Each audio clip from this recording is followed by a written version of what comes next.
नमस्कार, तुम्हा सगळ्यांचं स्वागत आहे चर्चा तर होणार या कार्यक्रमामध्ये. मी आणि हर्षदा नेहमीप्रमाणे तुमच्या समोर आलेलो आहोत आणि आपण या कार्यक्रमामध्ये वेगवेगळ्या विषयांवर चर्चा करत असतो, डिस्कशन करत असतो, तो विषय समजून घ्यायचा प्रयत्न करत असतो. आज आपल्याला चर्चा करायची ती म्हणजे राज ठाकरे आणि उद्धव ठाकरे यांच्या युतीची चर्चा सुरू आहे किंवा ते एकत्र येतील ह्या चर्चा सुरू आहेत. हे एकीकडे सुरू असताना दुसरीकडे मनसेचे नेते मात्र काहीशे या सगळ्या चर्चांवर नाराज असल्याचं आपल्याला पाहायला मिळतंय. मनसेच्या अनेक नेत्यांनी या सगळ्याबाबत निगेटिव्ह प्रतिक्रिया दिलेली आहे. अमेय खोपकर तर थेट म्हणाले की अशी अभद्र युती होता कामा नये असं ते थेट म्हणाले. त्यामुळे एकीकडे आपण बघतोय की उद्धव ठाकरेंचे नेते असतील, संजय राऊत असतील, हे या सगळ्या युतीबाबत सकारात्मक असताना, उद्धव ठाकरे या युतीबाबत सकारात्मक असताना दुसरीकडे मनसेचे नेते मात्र काहीसे या सगळ्यावरनं नाराज असल्याचं किंवा फारसे सकारात्मक नसल्याचं आपल्याला दिसतंय. त्यामुळे नेमकं काय चालू आहे? मनसेच्या नेत्यांना ही युती नको आहे का? राज ठाकरेंचं या सगळ्याबद्दलचं काय मत आहे? राज ठाकरेंनी कुठल्या पद्धतीची भूमिका या सगळ्यामधनं त्यांना मांडायची होती, हे सगळं आपल्याला डिस्कस करायचं आहे. आपण ह्या चर्चेकडे जाण्यापूर्वी मी अगदी काही 2-3 प्रतिक्रिया तुम्हाला मनसेच्या नेत्यांच्या सांगतो. त्यामुळे तुम्हाला अंदाज येईल की मनसेचे नेते नेमकं या चर्चा सुरू झाल्यानंतर कशा पद्धतीने व्यक्त होत आहेत. अमेय खोपकर जे मनसेचे नेते, चित्रपट सेना आहे त्याचं काम पाहतात, त्यांनी ह्या सगळ्या चर्चा सुरू झाल्यानंतर म्हटलं होतं की अशी अभद्र युती होऊ नये हीच ईश्वरचरणी प्रार्थना, असं त्यांनी म्हटलं होतं.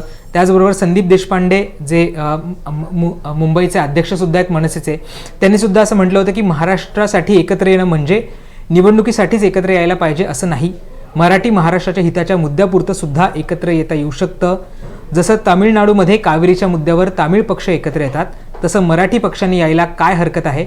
फक्त निवडणूक हा संकुचित विचार आहे असं सुद्धा त्यांनी यामध्ये म्हटलं होतं. आणि त्यांनी आणखी एक ट्विट केलं होतं. त्याच्यामध्ये त्यांनी म्हटलं होतं की तू एवढ्या जागा लढव, मी एवढ्या लढवतो, तू ही जागा लढव, मी ही जागा लढवतो, तुला हे पद, मला हे पद, इतका मर्यादित विचार करून चालणार नाही. फक्त निवडणूक एवढाच विचार केला तर ती वैचारिक दारिद्र्यता असेल, असं सुद्धा संदीप देशपांडे यांनी म्हटलं होतं. आपण बघतो की वेगवेगळे नेते या सगळ्यावर प्रतिक्रिया देता आहेत आणि याच्यावर व्यक्त होत आहेत. मनसेचे नेते मात्र काहीसे सकारात्मक नसल्याचं आपल्याला दिसतं आणि या सगळ्यावरच आपल्याला चर्चा करायची आहे. हर्षदाने अनेक वर्ष मुंबईमध्ये रिपोर्टिंग केलेलं आहे आणि मनसे आणि शिवसेना हे दोन्ही पक्ष तिने जवळून पाहिलेले, त्यांचं काम जवळून पाहिलेलं आहे. त्यामुळे तिलाच या सगळ्याबद्दल विचारणं महत्त्वाचं आहे. हर्षदा, आपण बघतोय की जेव्हापासून ही चर्चा सुरू झालेली आहे की ठाकरे बंधू एकत्र येतील, काहीसं उत्साहाचं वातावरण आहे. परवा मी शिवाजी पार्कमध्ये सुद्धा चौपाल केले, तर बहुतांश मराठी लोकांचं म्हणणं होतं की महाराष्ट्र हितासाठी दोघांनी एकत्र यायला हवं, आम्हाला दोघांना एकत्र बघायला आवडेल. पण मनसेचे नेते मात्र आपण ज्या प्रतिक्रिया बघतो त्यातनं फारसे काही सकारात्मक वाटत नाहीये. काय वाटतं, काय कारणं असू शकतात की त्यांना ही युती फारशी काही आवडलेली नाहीये? हे बघ, महत्वाची गोष्ट सांगायचं झालं तर नेत्यांचं नेहमी असं ते म्हणजे की त्यांचं जे वैशिष्ट्य आहे किंवा त्यांचं जे प्रभुत्व आहे ते टिकवलं गेलं पाहिजे. राज ठाकरेंचा कोट ज्या दिवशी ते बोलले होते, ते इंटरव्ह्यू मधल्या तुम्हाला काही ओळी आठवत असतील किंवा आपल्याला, मला वाटतं की चर्चेच्या वेळेस त्या सांगितल्या पाहिजेत, अत्यंत महत्वाच्या आहेत, मुद्दामूनच काढून ठेवल्यात. तर ते असं म्हणतात की एकत्र राहणं म्हणजे मराठी माणसाच्या अस्तित्वासाठी वाद आणि भांडणं या गोष्टी अत्यंत क्षुल्लक आहेत. त्यामुळे एकत्र येणं आणि एकत्र राहणं यात मला काही कठीण गोष्ट वाटत नाही. विषय फक्त माझ्या एकट्याच्या इच्छेचा नाही एवढं म्हणून ते थांबत नाही. तर ते म्हणतायत की मी सगळ्या महाराष्ट्रातल्या सर्व राजकीय पक्षातल्या मराठी माणसांनी एकत्र येऊन एकच पक्ष काढावा हे माझं म्हणणं आहे. मी शिवसेनेत होतो तेव्हा बाळासाहेब ठाकरेंशिवाय मी कोणाच्या हाताखाली काम करत नव्हतो. उद्धव बरोबर काम तेव्हाही करत होतोच. आता समोरच्यांची इच्छा आहे का की मी बरोबर काम करावं? या 2-3 ओळी आहेत ना ज्या शेवटच्या, की मी बाळासाहेबांच्या हाताखालीच काम केलेलं आहे, इतर कोणाच्या हाताखाली काम केलेलं नाहीये. उद्धव बरोबर मी तेव्हा काम करत होतो, पण आता समोरच्यांची इच्छा आहे का की मी बरोबर काम करावं? ही बघा, ही राज ठाकरेंचीच भावना नाहीये, तर ही भावना राज ठाकरेंबरोबर असलेल्या नेत्यांची सुद्धा आहे. म्हणजे त्यांनी राज ठाकरेंबरोबर जाण्याचा जो निर्णय घेतलेला आहे, मग बाळा नांदगावकर असतील, त्याच्यानंतर सरदेसाई असतील, त्याच्यानंतर संदीप देशपांडे असतील, या सगळ्यांनी जो काही निर्णय घेतलेला आहे राज ठाकरेंबरोबर राहण्याचा, इतर कुठल्याही पक्षाबरोबर न जाण्याचा, आणि जर पाहिलं तर पडत्या काळातही राज ठाकरेंसोबत उभं राहण्याचा, तर त्यांचं म्हणणं काय की आम्ही आतापर्यंत नेतृत्व कोणाचं मानलं? राज ठाकरेंचं मानलं. त्यानंतर आम्हाला दुसरी नेतृत्व मानावी लागतील का? आणि ठाकरेंचा स्वतःचा एक ऑरा आहे, त्यांच्या शिवसेनेमध्ये त्यांच्या व्यतिरिक्त इतर कोणाला फारसं महत्व दिलं जात नाही. राज ठाकरेंना ते महत्व मिळेल, उद्धव ठाकरेंना महत्व मिळेल, मग पुढे जाऊन मग आदित्य ठाकरेंना सुद्धा ऐकावं लागणार आहे का? हा जो महत्वाचा मुद्दा आहे ना, तो या नेत्यांमध्ये आहेच. पुन्हा इतर सुद्धा ज्या पद्धतीने आपण म्हणतो की 2 पक्ष एकत्र आले की मग गोष्टी ज्या घडतात त्या आहेच. निवडणुकांच्या अनुषंगाने असणार आहेत, प्रभुत्वाच्या अनुषंगाने असणार आहेत, पदांच्या अनुषंगाने असणार आहेत. पण आपापल्या पक्षांची आयडेंटिटी ठेवून हे दोन्ही पक्ष एकत्र येऊ शकतात का? तर येऊ शकतात.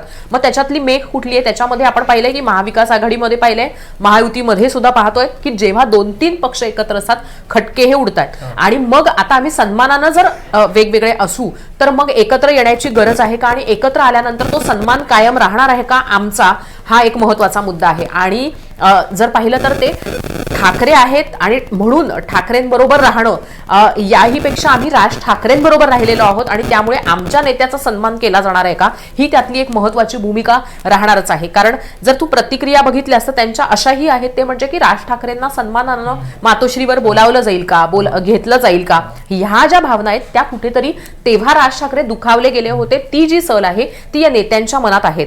राज ठाकरे नेता जो असतो, मोठा नेता, तो अशा पद्धतीच्या सल, अशा पद्धतीचे हेवे दावे आणि छोट्या मोठ्या गोष्टींवर लक्ष ठेवत नाही. त्याचं एम ठरलेलं असतं, मोठं उद्दिष्ट ठरलेलं असतं, त्यामुळे या गोष्टींसाठी ते वेळ देत नाहीत किंवा मग त्यांच्या मनात कितीही वादळ असली तरी त्या आपल्या बरोबरच्या लोकांपर्यंत ती येऊ देत नाहीत. पण नेत्यांच्या दृष्टीने आपल्या वरिष्ठ नेत्याचा सन्मान हा एक महत्वाचा मुद्दा आणि मला वाटतं की या नेत्यांची हीच भावना आहे. आणि दुसरं आणखीन एक जी राजकीय वर्तुळामध्ये चर्चा आहे ती सुद्धा सांगितली पाहिजे. यातल्या अनेक नेत्यांचं उद्धव ठाकरेंबरोबर पटत नाही, त्यांच्या विचारांबरोबर पटत नाही.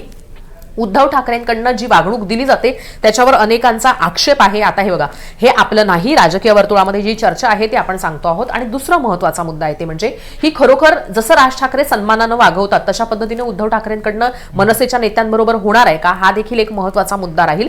आणि मग ते निवडणुकांच्या अनुषंगानं सुद्धा राहील. तर ह्या सगळ्या गोष्टी राहुल मला वाटतं की तू सुद्धा पुण्यातनं पाहिलेल्या आहेत. इंटरेस्टिंगली तू जो मुद्दा काढला तोच संदीप देशपांडे सुद्धा म्हणले. त्यांचं असं म्हणणं होतं की 2017ला बाळा नांदगावकर स्वतःहून युतीच्या प्रस्तावासाठी उद्धव ठाकरेंच्या घरी गेले होते, मातोश्रीला गेले होते, पण उद्धव ठाकरे पहिल्या मजल्यावरनं तळमजल्यावर सुद्धा आले नाही. त्यामुळे ही पण एक अपमानास्पद वागणूक आहे. दुसरीकडे महाविकास आघाडीचं सरकार होतं त्यावेळेस मनसेच्या नेत्यांनी भोंग्यांच्या विरोधात आंदोलन केलं होतं. त्यावेळेस 17,000 मनसैनिकांवर केसेस टाकल्या. त्या केसेस टाकल्या उद्धव ठाकरेंनीच, जे आता म्हणतात की आपण एकत्र यायला पाहिजे किंवा मराठीच्या मुद्द्यावर एकत्र यायला पाहिजे. त्यामुळे उद्धव ठाकरे या सगळ्याबद्दल माफी मागणार आहेत का, असं थेट संदीप देशपांडे म्हणालेले आहे. त्यामुळे एकीकडे तू जसं म्हणली की जी सन्मानाची वागणूक त्यांना हवी आहे ती खरंच या युतीमध्ये गेल्यानंतर मिळेल का.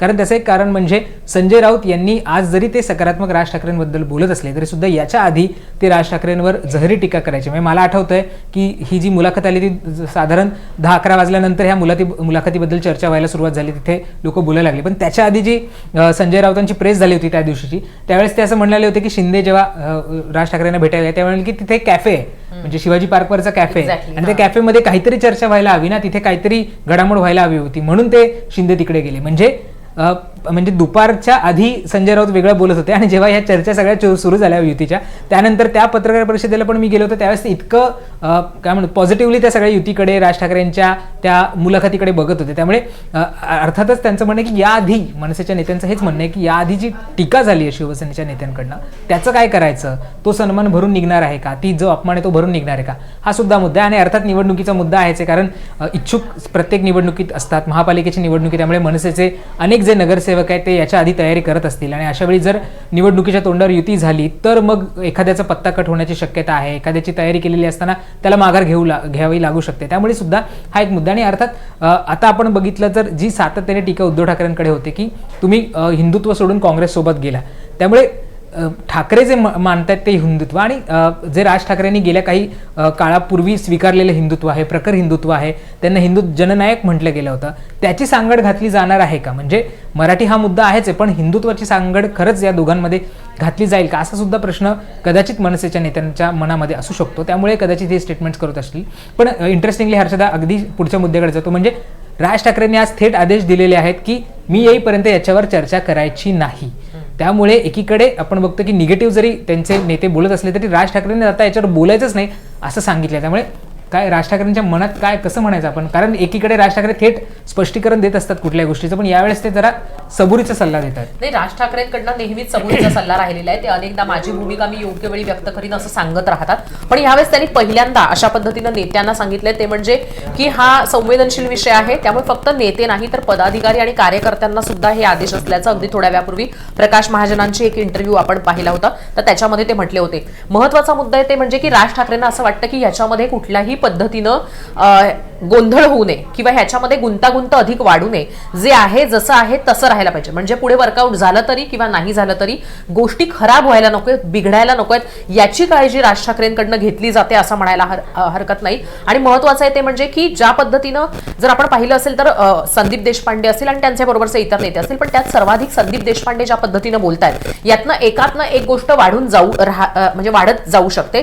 दुसरीकडे आपण जर पाहिलं तर संजय राऊत कॉन्स्टंट ह्याच्याबद्दल चांगलं सकारात्मकच बोलताना पाहायला मिळतात. म्हणजे आज त्यांनी सामनाच्या अग्रलेखामध्ये उल्लेख केलाय की मनसेचा काही आलेख घट्टा राहिलेला आहे, लोक सुद्धा सोडून गेलेली आहे, पण तरी सुद्धा म्हणजे ह्या गोष्टी वर्कआउट होऊ शकतात किंवा सकारात्मकच बोलण्यावरचा भर हा ठाकरेंच्या शिवसेनेकडनं आहे. त्यामुळे यातल्या ज्या मनसैनिकांच्या ज्या भावना आहेत, ज्यांना आधी वाटत होतं, शिवसैनिकांना वाटत होता, त्या भावना कायम राहायला हव्यात आणि नेत्यांच्या बोलण्यामुळे गोंधळ व्हायला नको याची काळजी मात्र राज ठाकरेंनी घेतलेली आहे. आणि ते अनेकदा आपल्या नेत्यांना अशा पद्धतीचे गोष्टी सूचना देतात आणि नेते त्यांचे ह्या गोष्टी पाळतात सुद्धा. म्हणजे आता कितीही खतखत असली तरी सुद्धा संदीप देशपांडे तुला बोलताना पाहायला मिळणार नाहीत. आणि राज ठाकरेंनी तारीख सुद्धा सांगितलेली आहे की 29 एप्रिल पर्यंत ते जोपर्यंत परत येत नाही त्यांच्या परदेश दौऱ्यातनं तोपर्यंत या सगळ्या गोष्टी पाळायच्यात आणि त्यानंतर तेच स्वतःची भूमिका घेणार आहेत अशी माहिती समोर येते. त्यामुळे 29 एप्रिल नंतर आपल्याला या सगळ्या गोष्टीचा उलगडा होऊ शकतो असं म्हणायला काही हरकत नाही.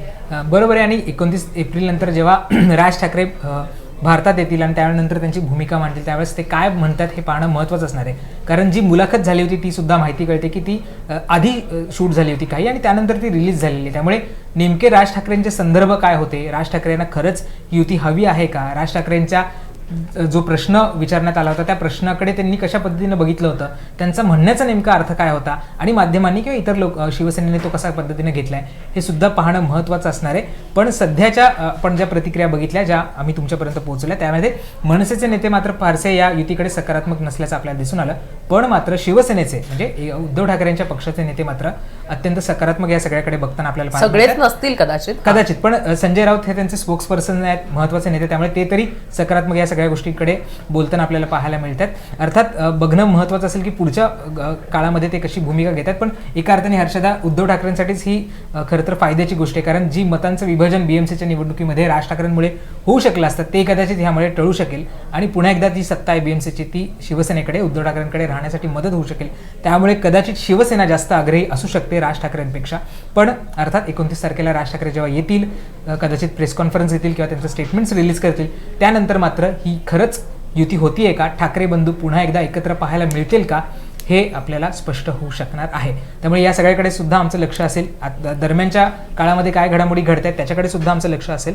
आणि तुम्हाला सुद्धा या युतीबद्दल काय वाटतं, राज ठाकरे आणि उद्धव ठाकरेंनी एकत्र येणं गरजेचं आहे का, तुमचे काही अंदाज असतील, तुमची काय मतं आहेत. मराठी माणसाच्या हितासाठी बोललं जाते की त्यांनी एकत्र यावं, तुम्हाला खरंच वाटतंय का ते दोघं एकत्र येतील, त्यांनी यावं का, आणि आले तर खरंच काय बदल घडू शकतो. तुमची जी काही मतं असेल ती कमेंटमध्ये सांगायला विसरू नका. आणि अजूनही मुंबई तकला सबस्क्राईब केलं नसेल तर ते सुद्धा करायला विसरू नका. धन्यवाद.